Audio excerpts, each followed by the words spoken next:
Hi there, this is Philip again.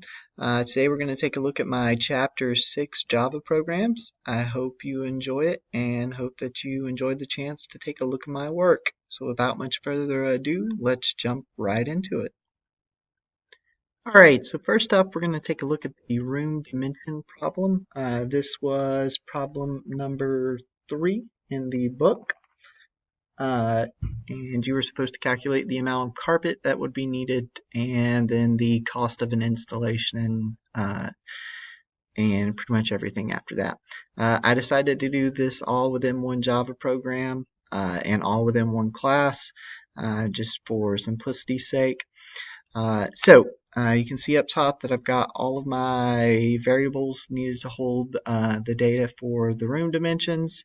You can see that I've declared a method in order to find the area of the room.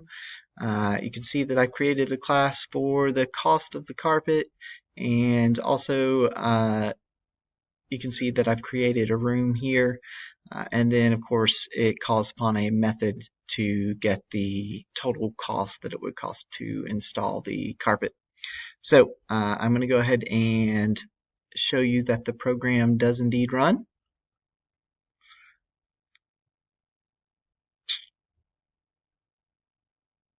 All right. So we're just going to say, for simplicity's sake, that we have a 15 by 10 room, and that our cost for our carpet, let's say that it's pretty expensive, so we're going to say $10.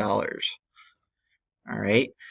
So it's going to tell us that the area of our room is 150 square feet. The cost of installation will be $1,500. So it does indeed calculate the correct answer. So we're going to go ahead and move forward to the next project. So let me go ahead and clear this out. So the next project that we're going to take a look at was question number 11 in the book, which is a geometry calculator. I was able to use some of my code that I created while working through my my programming modules, and I was able to apply that here. So I'm going to give you a chance to take a look at the code. So you can see up front that I have all my variables declared. I decided to do this all within one Java class and then kind of work from there. You can see that I have an overloaded method here called getArea. I just decided to use that to demonstrate that concept that came from the book. So here I have the getArea method for circle. Here I have the getArea method for a rectangle. And then last but not least, the getArea method for a triangle, which I did have to change from my programming modules. So down here you can see that I've got the string or the program ready to go. Everything is written out. I've got my branching decision modules.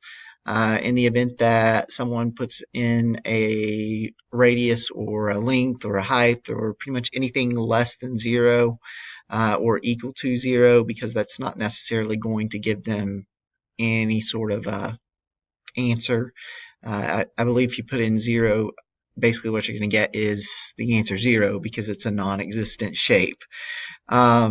So that being said, I'm going to demonstrate that it does indeed work, and we'll take a look at it.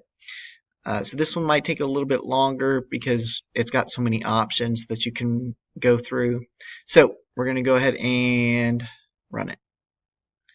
All right. So let's say that we want to figure out the area of a circle. It's going to ask us what the radius is. Let's just say that it's 15. And then it's going to give us the radius, or excuse me, the area of our circle. I decided not to format the answer because generally in math you try to be as exact as possible. So with the circle, I didn't format the answer in any way or shape. All right, so we're going to run it again. This time we're going to choose a rectangle. So So let's say that the length of our rectangle was 10 and the width of our rectangle is 15, and it's going to tell us that the area of our rectangle is 150.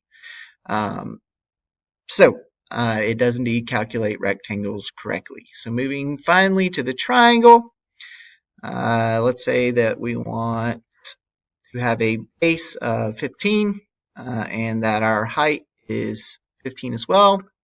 Right, and it's going to spit out an area of 450, which if you calculate on a calculator, it does indeed work out to be 450.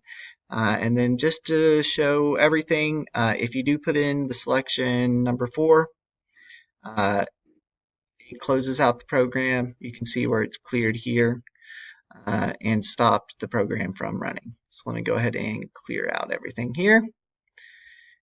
And we'll move to the last program, which is the coin flipping game. So with the coin flipping game, I was able to reuse quite a bit of the information from Chapter 5 when we were creating a coin toss simulator. It actually helped to create the 2 players that play against each other in the game.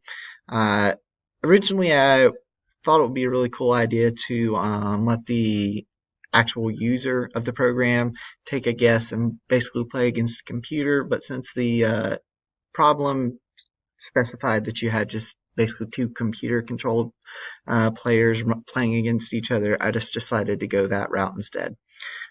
So you can see here that I have the class coin set up. I've got the string side up for my variable. And then I've got a method here that calls on toss and then player 1 and player 2. So basically the toss, player 1 and player 2 methods are all the same method simply because they're all randomly generating a guess, all right, or a toss of a coin. And then of course we've got this method down here to return the side up. I did keep the toss count in, but I added 2 variables to hold the player scores in the class game report, which is basically the game. So here you can see that it does have a branching decision module or a branching decision tree here to kind of decide what to do as far as the score is concerned. So we're going to go ahead and run the program. This one runs relatively quickly simply because it basically is just calculating all the various different results. So we'll go ahead and run it, and we'll open up the results. Okay, so you can see that we flipped coin. Currently heads was showing. I did best out of 20 simply because that's the number they used in the last problem. So you can see here that player 1 guessed incorrectly, so he lost a point. Player 2 guesses correctly, so they gain a point. You can see here that they both guessed incorrectly, so they both lost points. And basically it just continues until the end of the game. So I hope that you've enjoyed my work this week. I look forward to learning more about Java in Chapter 7. Thanks so much for taking the time to look at my work. I appreciate it. Bye.